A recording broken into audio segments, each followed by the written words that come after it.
বন্ধুরা, voice of Bithi channel থেকে আমি মিষ্টি মনি।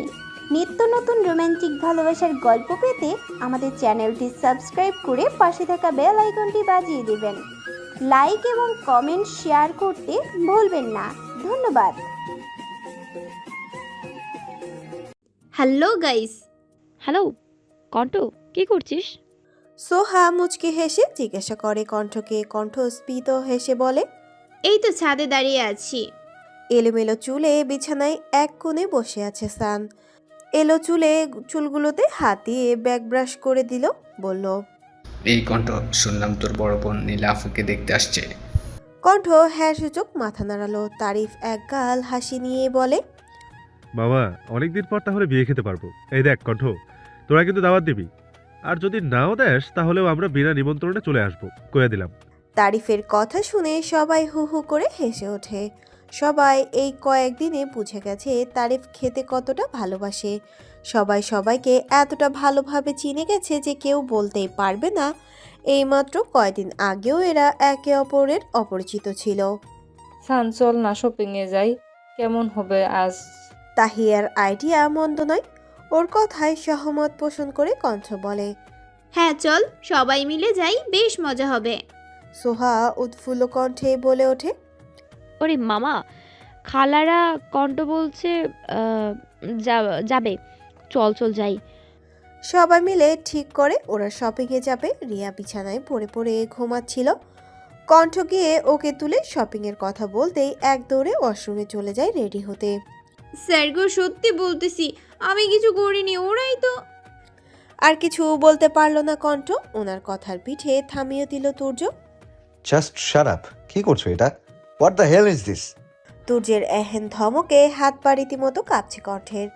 তুর্যের ঠিক পেছনে দাঁড়িয়ে আছে তারিফ। কণ্ঠের পেছনে সিটে বসেছিল সোহা, তাহিয়া, সান এবং রিয়া। আচমকা এমন একটা পরিস্থিতিতে পড়তে হবে আন্দাজ করতে পারেনি কণ্ঠ। রেস্টুরেন্টে বসেছিল কণ্ঠ এবং ওর ফ্রেন্ডরা। পুরো রেস্টুরেন্ট বুক করেছে তারা। শপিং শেষে মাত্র রেস্টুরেন্টে বসেছে ওরা। এর মধ্যে তাহিয়া একটু ওয়াশরুমে গেছে। সান সবাইকে একসঙ্গে করেই বলে, গাইস, তোদের জন্য একটা গুড নিউজ আছে একটা। সবাই সানের দিকে জিজ্ঞাসা দৃষ্টিতে তাকায়। সান নিজের 32 পাটি দাঁত দেখিয়ে বলে, আজ তাহিয়ার বার্থডে, আর এই খবর এইমাত্র ফেসবুক থেকে জানলাম। সবাই বেশ এক্সাইটেড হয়ে উঠল তাহিয়ার জন্মদিনের কথা শুনে। মুহূর্তের মধ্যে প্ল্যান করে ফেলে। রেস্টুরেন্টের ম্যানেজারকে বলল তাড়াতাড়ি সবটা একটু গুছিয়ে দিতে। একটা বড়সড় কেক অর্ডার করে ফেলে। কিছুক্ষণ পর তাহিয়া আবার ফিরে আসে। হঠাৎ রেস্টুরেন্টের ভেতরে এসে দেখে কেউই নেই। ভরকে যায় তাহিয়া। কণ্ঠ, সান, রিয়া, এই তারিফ, সোহা, কই তোরা? হঠাৎ হ্যাপি বার্থডে বলে আড়াল থেকে বেরিয়ে আসে সবাই।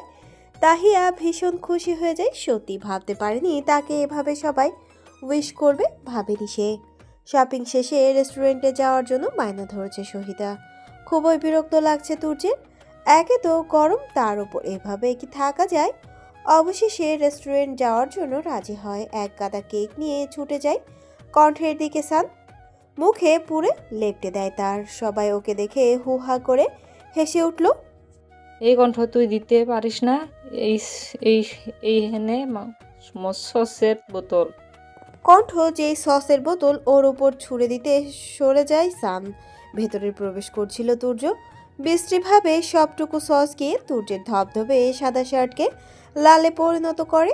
চোখ মুখ শক্ত করে নেয় তুর্য। হঠাৎ ওর আগমনে ঠোঁট দুটো কিঞ্চিত ফাঁক হয়ে গেল কণ্ঠের। অগ্নিদৃষ্টি নিক্ষেপ করে তুর্য কণ্ঠের দিকে। সবাই বসা থেকে উঠে দাঁড়ালো। সবারই যেন তুর্যকে দেখে হাঁটু কাঁপছে। কণ্ঠ 2-3টে শুকনো ঢোক গেলে কাপা গলায় বলে ওঠে, স্যার সত্যি আই এম সরি, আমি জানতাম না আপনি হঠাৎ করে এভাবে চলে আসবেন। সহিতা নাক মুখ কুচকে তাকায় কণ্ঠের দিকে। বিরক্ত নিয়ে বলে ওঠে, এই মেয়ে, এটা কি ধরনের অসভ্যতা? কি করলে এটা? পুরো শার্ট নোংরা করে দিলে। সরি ম্যাম, আমি তো ইচ্ছে করে করিনি, ওদের সাথে মজা করছিলাম, তখন হঠাৎ এমন হয়ে গেছে। এই তোরা বল না। কণ্ঠ পেছনে তাকিয়ে দেখে একটাও নেই। সবাই ওকে ফেলে উধাও হয়ে গেছে। সব কটা হারামি আমাকে ফেলে চলে গেল। এখন আমি কি করব? স্যার এমনভাবে তাকিয়ে আছে, এক্ষুনি কাঁচা চিবিয়ে খাবে। আল্লাহ গো, এইবার বাঁচিয়ে দেন, পাক্কা একদম প্রমিস করছি আর কোনোদিন এমন হবে না। মনে মনে আল্লাহকে ডাকছে কণ্ঠ, আর ইচ্ছে মতো গালাগালি ফিক্কা মারছে। এই তোমরা কি পাবলিক প্লেসে এমন করো?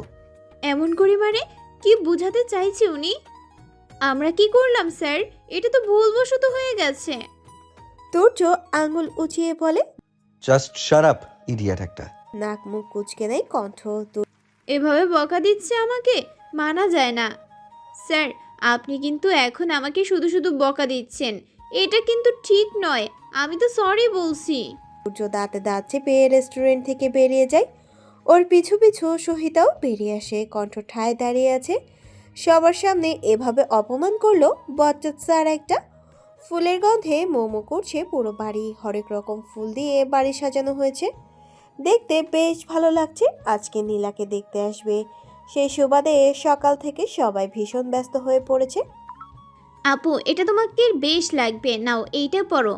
একটা হলুদ রঙের শাড়ি, ম্যাচিং করা ব্লাউজ এনে কণ্ঠ নীলার হাতে তুলে দেয়। রিয়া শাড়িটা দেখে বলে ওঠে, ওয়াও, এটা তো সত্যি অসাধারণ, কিন্তু এটা কার শাড়ি কণ্ঠ? কণ্ঠ স্মিত হেসে বলে, এটা মায়ের শাড়ি, আমি কখনো পরিনি, কিন্তু আপুকে কিন্তু বেশ লাগবে। নীলা শাড়িতে হাত বুলিয়ে দেখতে থাকে। এইটা তো ওদের ফুপির শাড়ি, এখনো গায়ের গন্ধটা মিশে আছে। জানো আপু, আমি এখনো মায়ের জিনিসগুলো থেকে মায়ের শরীরের গন্ধ পাই, ভীষণভাবে মনে পড়ে মাকে। কথাটা বলার সময় চোখের কোণ থেকে দুফোঁটা অশ্রু গড়িয়ে পড়ে কণ্ঠের, যা লুকিয়ে যাওয়ার বৃথা চেষ্টা করে সে। নীলা বুঝতে পারে কণ্ঠের মন খারাপ হয়ে গেছে, তাই সে মন ভালো করার জন্য বলে ওঠে, এই দেখ, একদম মন খারাপ করবি না, আমাকে রেডি হতে দে, সবাই এসে গেলে তো দেরি হয়ে যাবে। সাফিন এবং ওর পুরো ফ্যামিলি মানে খান ফ্যামিলি আহমেদ বাড়িতে প্রবেশ করে। তুর্য, শুধু তুর্য বাদে তার আসার কোনো ইচ্ছে নেই। এমনকি সে খুবই ব্যস্ত, কলেজের জন্য তাকে অনেক লেকচার শিট তৈরি করতে হবে, তাই ওকে আর কেউ জোর করেনি। এটা তো শুধু পাকা দেখা হচ্ছে, বিয়ের সময় তো তুর্যকে অবশ্যই থাকতে হবে। বাড়িতে আসার পর অহনা খান নীলার পাশে কণ্ঠকে দেখে মুচকি হাসেন। হঠাৎ হাসির কারণ বোধগম্য হলো না তার। সাহা খানের আগে থেকেই নীলাকে বেশ পছন্দ, তাই অহনার সাথে কথা বলে একেবারে আংটি পরিয়ে দেবে তেমন প্রস্তুতি নিয়েই আসে। শাহিন খান আহাদ আহমেদ এবং শাহাদ আহমেদকে উদ্দেশ্য করেই বলেন, ভাইয়া, আমাদের মেয়ে পছন্দ হয়েছে, আর সাহা তো আগে থেকেই নীলাকে পছন্দ করে, এবং কি সাফিনও। ওর বাবা মানে আমার ভাই বছরে 5 আগে সবাইকে ছেড়ে চলে গেছে। বর্তমানে আমি ওর চাচা, আমি ওর বাবা। আমাদের যেহেতু সবাই নীলাকে পছন্দ করেছি, তাই ভাবছিলাম আংটি বদল করে নিয়ে ভালো হতো। আহাদ আহমেদ, শাহাদ আহমেদ, আনিকা আহমেদ ও তনয় আহমেদ ভীষণ খুশি হয়। তনয় আহমেদ কণ্ঠকে বলে রান্নাঘর থেকে মিষ্টি নিয়ে আসতে। কণ্ঠ তড়িৎ গতিতে ছুটে যায় রান্নাঘরে, সবাই মিষ্টি মুখ করে নেয়। আনিকা আহমেদ শাহাদ আহমেদকে আলাদা করে সাইডে নিয়ে যান। কি হলো তোমার? আনিকা আহমেদ ফিসফিস করেই বলেন, ছেলের জন্য তো আমরা আংটি নিইনি, এখন কি দেবে? আহাদ আহমেদ ওদের কাছে এসে বলেন, তোরা এসব নিয়ে চিন্তা করছিস কেন? এই দেখ, এটা ছেলের জন্য আগে থেকেই আনিয়ে রেখেছিলাম। আহাদ আহমেদ পকেট থেকে সোনার আংটি বের করে দেয় শাহাদ আহমেদের হাতে। চোখ দুটো চিকচিক করে ওঠে। আনিকা আহমেদের সত্যিই কান্না পাচ্ছে ওনার। তনয় আহমেদের আনিকার ঘাড়ে ভরসার হাত রাখে। নিস্তব্ধ রাতে ছাদে দাঁড়িয়ে আছে কঞ্চ, ভীষণভাবে কাউকে মিস করছে, কিন্তু কাকে তাই তো খুঁজে পাচ্ছে না।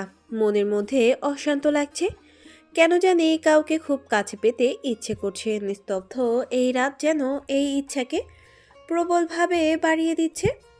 আকাশের দিকে তাকিয়েছে কণ্ঠ, রূপালী থালাকৃতি চাঁদ জ্বলজ্বল করছে আকাশ জুড়ে। চাঁদকে ঘিরে তারারা মিটিমিটি করে জ্বলছে। সুন্দর একটি পরিবেশ। চোখ দুটো বন্ধ করতে ভয় হচ্ছে তার। চোখ বন্ধ করলেই তুর্য স্যারের মুখ মুখশ্রী ভেসে উঠছে। অজান্তেই ঠোঁটের কোণে হাসি ফুটে উঠল। হ্যাঁ, স্যার একটু বেশি রাগী, গম্ভীর এবং খিটখিটে মেজাজে, কিন্তু তবু ভালো লাগে। এই তার মানে এই ভালো লাগা অন্য কিছু নয়, নিজেই নিজেকে বোঝাতে চেষ্টা করছে কণ্ঠ। মনে মনে বেশ আনন্দ লাগছে। নীলার সাথে সাফিন ভাইয়ের বিয়ে ঠিক হয়ে গেছে। সামনের সপ্তাহে ওদের বিয়ে। সবাই চায় বিয়েটা তাড়াতাড়ি হয়ে যাক। বিয়ের পরপরই লন্ডনে চলে যাবে সাফিন। ওখানে ওদের বিজনেসের নতুন একটা ব্রাঞ্চ খুলবে, তাই ওখানে একজনকে থাকতে হবে। তুর্য নিজের প্রফেশন নিয়ে ব্যস্ত থাকে। মাঝে মাঝে বিজনেসের ইচ্ছে হলে মাথা ঘামায়, না হলে নয়। ল্যাপটপ কোলে নিয়ে বসে আছে তুর্য। হঠাৎ মুঠোফোন টুং টুং শব্দ করে বেজে উঠল। হাতে নিতে স্ক্রিনে দেখতে পেল শহীদার নাম। তপ্ত শ্বাস ফেলে তুর্য। সত্যি সে শহীদাকে কষ্ট দিতে চায় না, কিন্তু মেয়েটা বুঝতেই চাইছে না যে সে তাকে ভালোবাসে না। যাই হোক, তাকে এটা বুঝতে হবে। ফোন অফ করে ল্যাপটপ রেখে বিছানায় শুয়ে পড়ল তুর্য। বেশ অনেক দিন কেটে গিয়েছে। এর মধ্যে কণ্ঠ রিয়া দুজনের মধ্যে একজনও কলেজে যায়নি। দেখতে দেখতে নীলার বিয়ের দিন চলে এলো। কাল গায়ে হলুদ, সকালে বিকেলে মেহেদি এবং রাতে বিয়ে। সেই উপলক্ষে বাড়ি সাজানো হচ্ছে। সব কিছু মোটামুটি শেষ। শপিং থেকে শুরু করে খাওয়া দাওয়া ব্যবস্থা এবং সবই ঠিক আছে।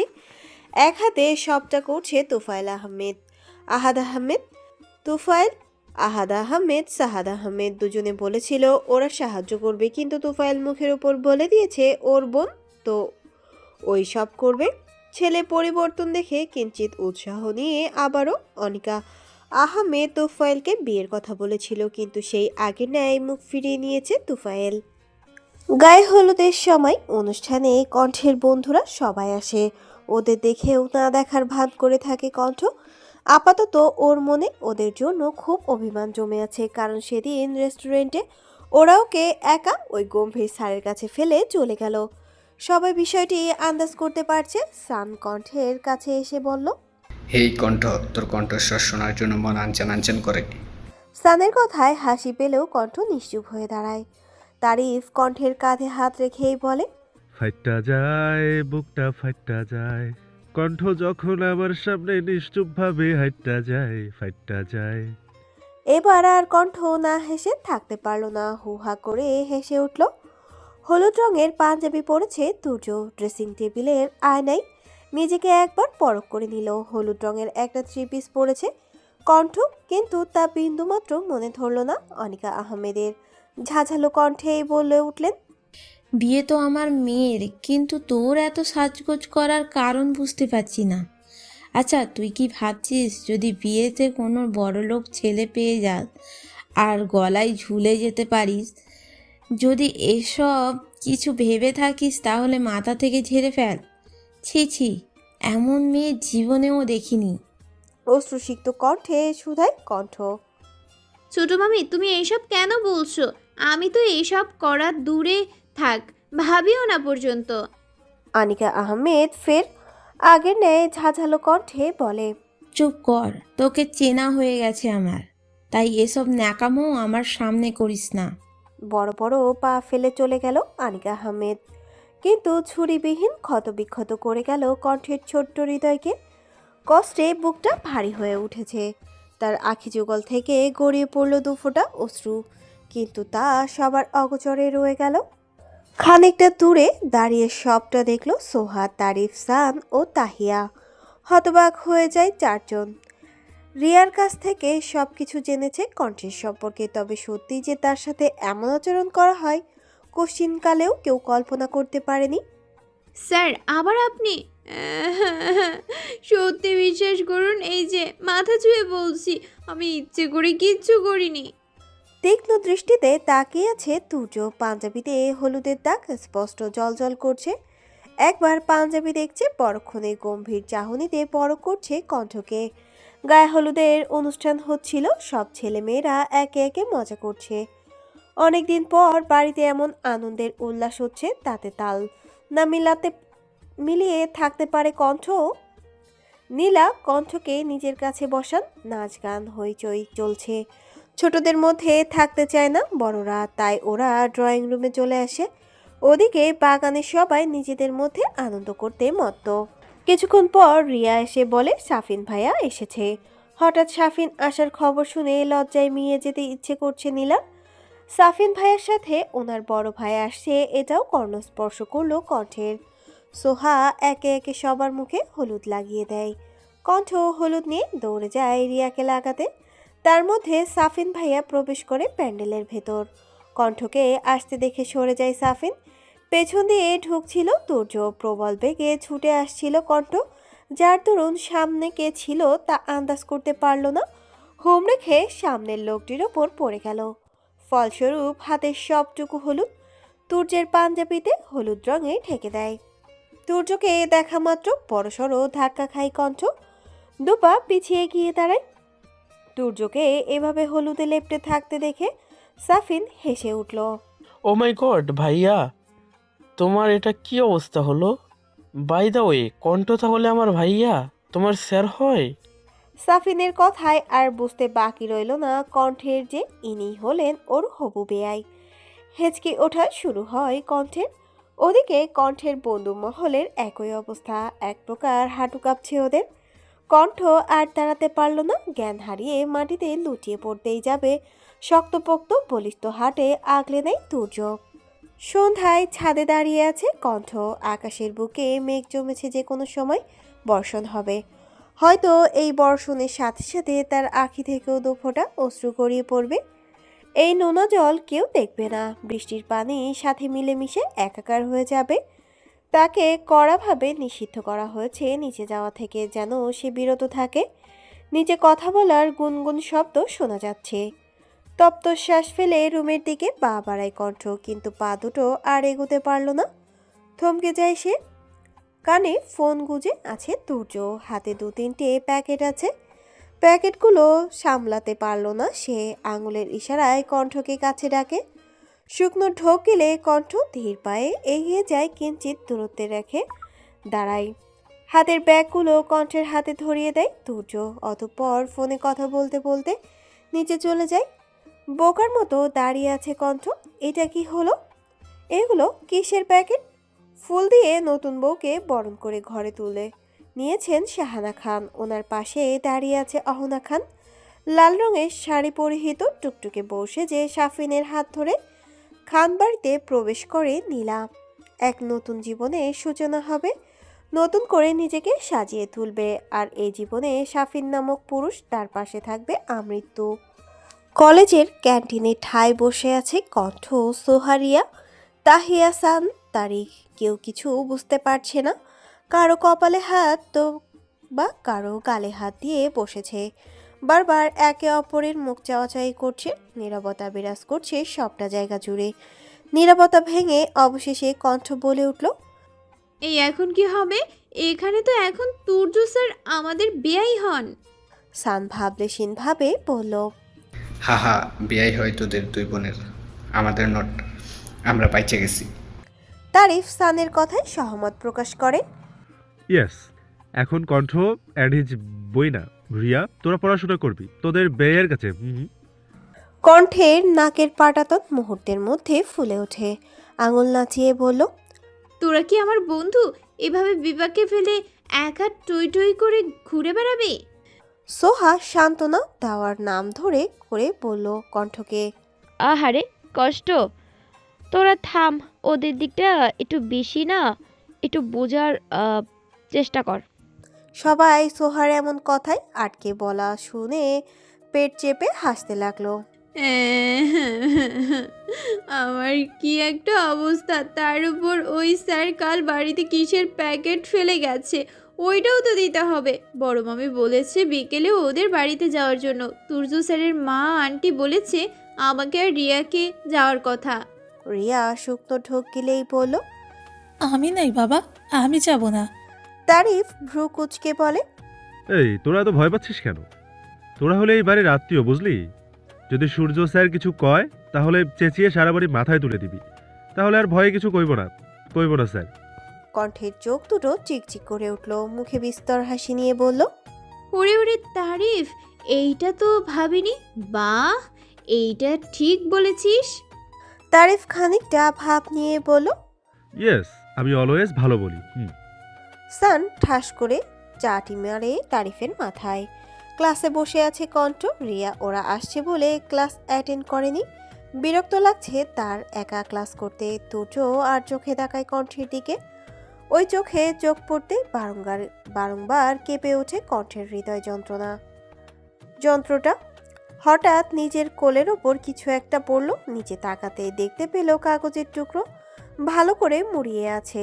যেদিকে থেকে এসেছে সেদিক পানে চোখ দেয় কণ্ঠ। সান দাঁড়িয়ে আছে, ওর পেছনে দাঁড়িয়ে আছে বাকিরা। সান হাতের ইশারায় কাগজ পড়তে বলে। কাগজ খুলে দেখে কণ্ঠ। কিরে পড়াখোর, ক্লাসে কে তুই? বাইর হইয়া আয় কইয়া দিলাম। পরীক্ষা পাশ করার চেষ্টা আমাগো রেখে অন্য ক্লাসে উঠতে দিতাম না। বাইর হইয়া আয় বরজাত, স্যারের ক্লাস করতে হবে না। সালাম আলাইকুম। হ্যালো বন্ধুরা, কেমন আছো তোমরা সবাই? আশা করছি তোমরা সবাই ভালো আছো, সুস্থ আছো। রোহিত, ভয়েস অফ বিতি চ্যানেলের পক্ষ থেকে এডিটর। গল্পটি কেমন লাগলো অবশ্যই কমেন্ট করে জানাবেন। এই যে বন্ধুরা, ভয়েস অফ বিতি চ্যানেলে যদি নতুন হয়ে থাকেন তাহলে প্লিজ সাবস্ক্রাইব করে বেল আইকন বাজিয়ে রাখুন, যাতে আপনাদের পরবর্তী গল্পের নোটিফিকেশন সবার আগে আপনি পান। সবাই ভালো থাকবেন, সুস্থ থাকবেন। দেখা হচ্ছে পরবর্তী গল্পে।